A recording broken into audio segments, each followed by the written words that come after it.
Durban is located on the east coast of South Africa, in the province of KwaZulu-Natal and in the municipality of eThekwini. It is the third largest city in South Africa and the busiest port in Africa. Durban is also a major centre of tourism due to its warm subtropical climate and beaches. The population of the eThekwini municipality is about 3.5 million people.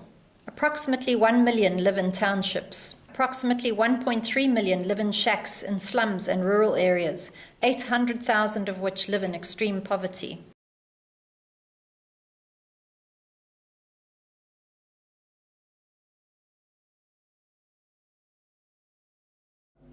There are 35,000 ventilated improved pit or VIP latrines within the eThekwini municipality. The pits are filled at fast rates, necessitating emptying every 3 to 5 years. This service is provided by the municipality through pit emptying contractors.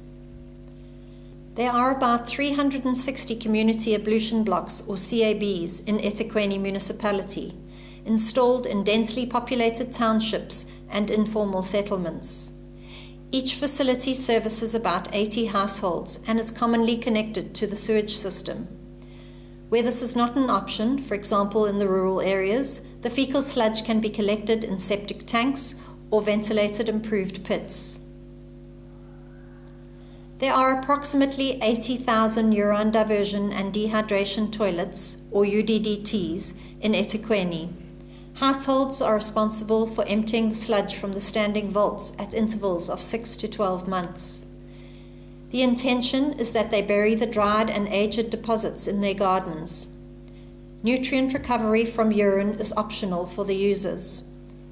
The UDDTs are well accepted by users in some areas, yet not well accepted in others. The main reason for the latter is that households have to empty the vaults themselves and handle the fecal sludge. In eThekwini, poor flush toilets are still not very common, as this type of sanitation facility is relatively new in South Africa. A research study on 25 poor flush toilets with modified design, including a seat pedestal rather than squatting, indicated a good level of acceptance by users. A further advantage is that they operate with only 1 litre per flush. Currently, 1,000 units are being installed in areas in the municipality. There are about 400 VIPs in rural schools. The toilets may also be connected to septic tanks, decentralized wastewater treatment systems, or DWATs, or to the sewer where this is possible. Unimproved pit latrines have been built by households in townships and informal areas. They are not serviced by the municipality, as they are an environmental and health hazard. They are usually structurally unsound, unlined, and at risk of collapsing.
All the stuff that we need for field sampling.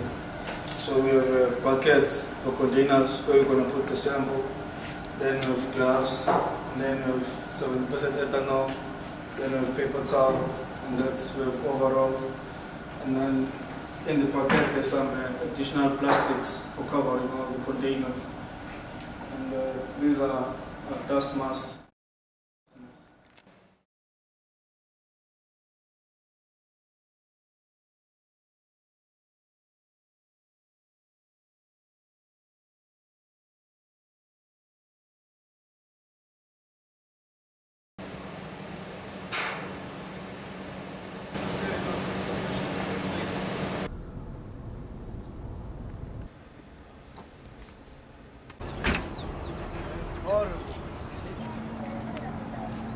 Okay, this is Springfield site. So for today we're going to be collecting all the samples from this site.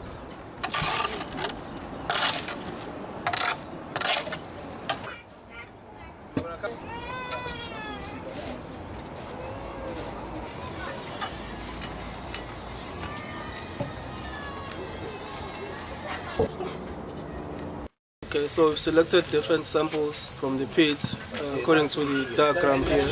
So number 1 is selected from the front. So we have number 1, 2, 3, 4 all in the front side. Then we have 5, 6, 8 at the back. So you first remove the first layer, then you take 1 and 5, you remove the second layer and you take the corresponding one up until the last layer where you take 4 and 8 from the bottom of the pit. Yeah.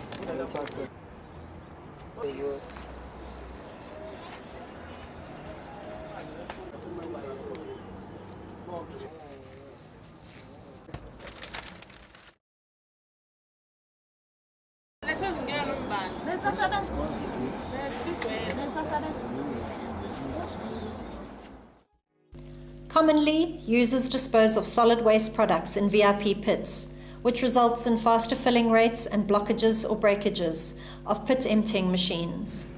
In order to characterize the amount and type of materials disposed of in pits, a study was carried out on the contents of different sanitation facilities. The contents were classified as follows: organics, mainly fecal matter; textiles, menstrual products and nappies; light plastics, hair extensions, stiff plastics; stones, glass, wood, sponge, paper, and metal. It was found that the most prevalent category was the organics, making up between 85 to 95% by wet mass.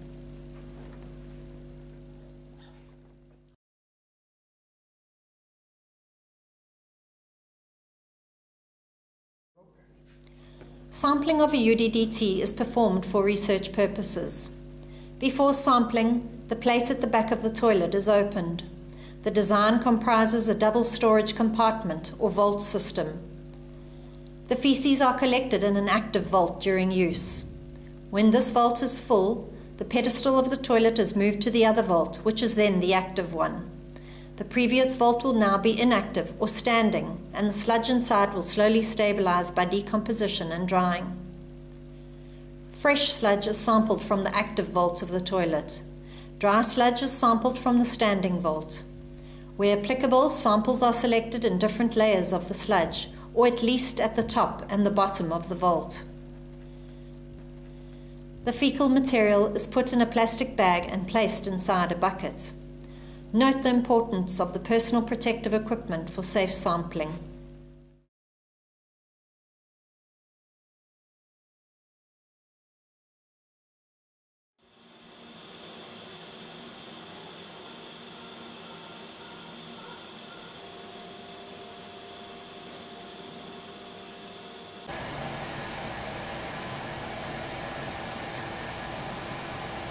The unique feature about our activities is the laboratory which we have, which we can use to analyze and characterize fecal sludge and excreta streams.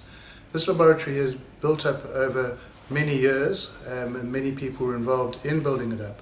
But our great injection came when we started to receive funding from the Bill and Melinda Gates Foundation. First and foremost, we had to secure the health and safety aspects and access to the laboratory, and that has been done through funding from the foundation.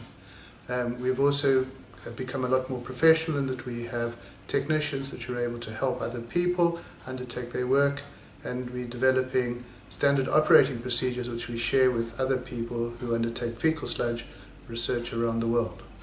Hi, my name is Marlene Reddy, and I'm the lab technician here in PRG. I'm responsible for the general management of the lab, and I oversee researchers, students, and analysis carried out here. And I'm actively involved in the health and safety of the lab. Our technicians and Merlene, our laboratory manager, now travels fairly extensively assisting other people in training and getting their laboratories up to standard. At the same time, people come to our laboratories to be able to work with excreta. The laboratory follows safety procedures as per the OSH Act and the university regulations.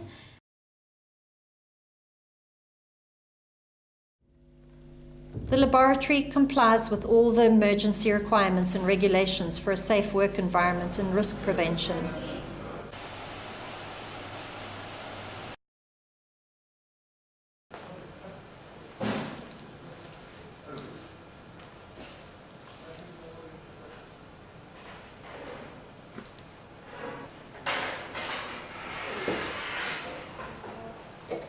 Wearing appropriate personal protective equipment, or PPE, is necessary before undertaking any laboratory activity.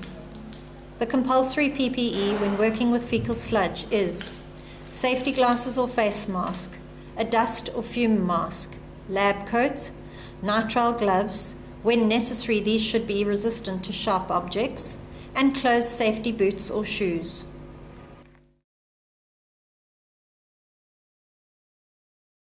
It is very important for the laboratory to keep a record of all the samples coming in, and this sample receipt form helps us to keep track of all those samples. This form is filled out by the person bringing in the samples or by a technician receiving the samples.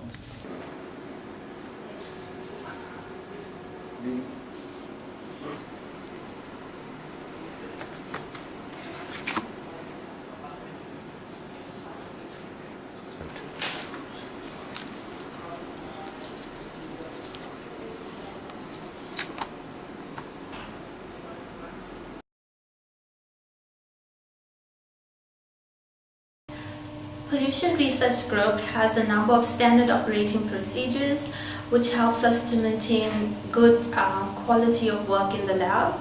And our standard operating procedures range from sampling activities, testing of samples in the lab, and disposal procedures. You can view all the latest versions of our standard operating procedures on the PRG website.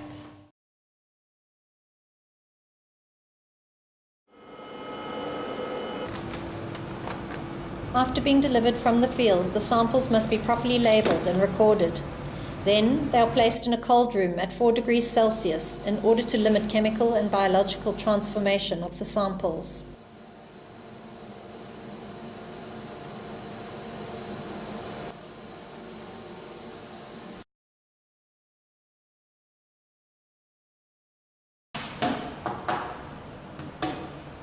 For each experiment, a desired representative fraction of the sample must be taken from the container.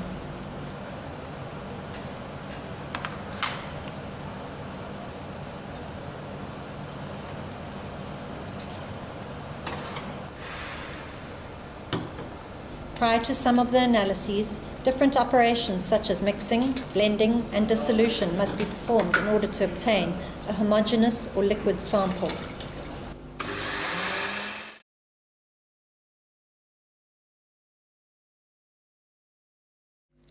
Moisture content analysis is performed by weighing the mass of the sample after placing it in an oven at 105 degrees Celsius for 24 hours.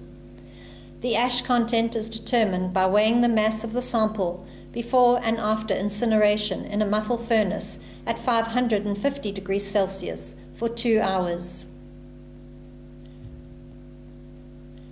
The concentration of components such as ammonia, nitrates, nitrites, and phosphates is measured in a spectrophotometer after adding a chemical that gives a given color to the solution. The concentration of elements such as potassium, phosphorus, calcium, magnesium, and sodium is determined in the microwave plasma atomic emission spectroscopy analyzer. The carbon and nitrogen content of the sample is measured in a CN elemental analyzer. The organic content of the material is estimated by a closed flux chemical oxygen demand, or COD method. An excess of a potassium dichromate solution is added to the sample, and the mixture is placed in a microwave oven so as to oxidize the organic content. The COD is deduced from the titration of the remaining oxidant concentration. The calorific value of the sample is measured in a calorimeter bomb. Thermal properties such as heat capacity, thermal conductivity, and thermal diffusivity are measured in a TCI analyzer.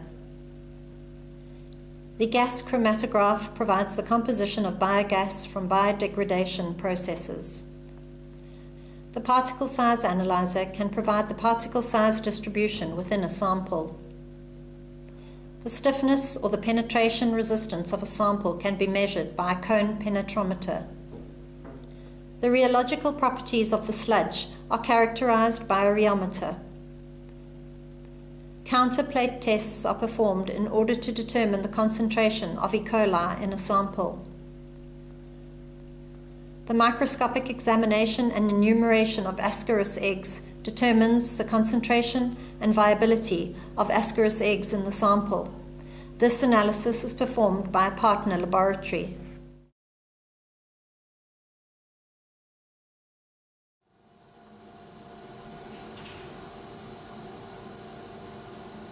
On completion of the experiments, the samples are disposed of in a sink connected to the municipal sewage system.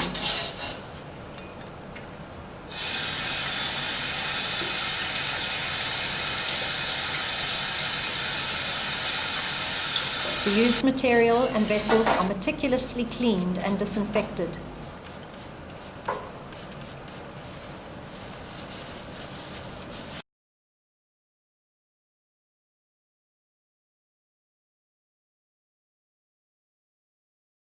Good cleaning and disinfection are essential before leaving the laboratory.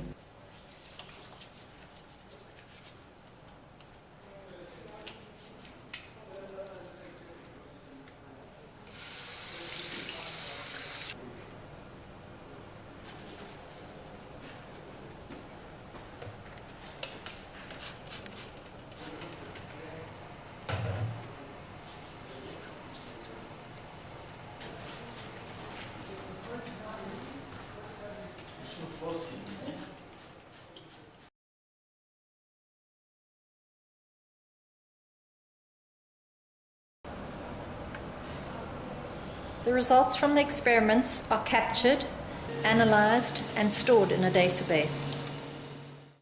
PRG provides support and service to all our partners and associated researchers. The lab also helps postgraduate students with their studies and experiments. The lab houses a variety of equipment. Some of the equipment that we're really proud of are the CNS analyzer, the elemental analyzer, and our GC. We provide training on many of our equipment and requested operating procedures. Researchers requiring analysis and support are directed to our website, where they get guidance on and information on accessing our laboratory facilities. And the lab is open to collaborations and sharing knowledge and experiences. In eThekwini municipality, there are different sanitation systems appropriate for rural, urban, and peri-urban contexts. Their management, although provided for by local government, can be very challenging. User acceptance and ownership play a significant role in the daily maintenance and use thereof.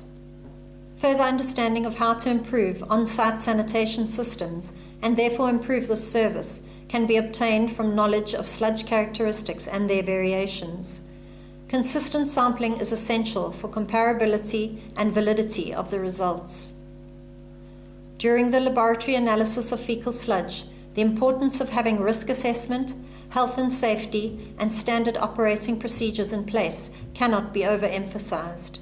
Standard methods and procedures for each step of the characterization process must be in place.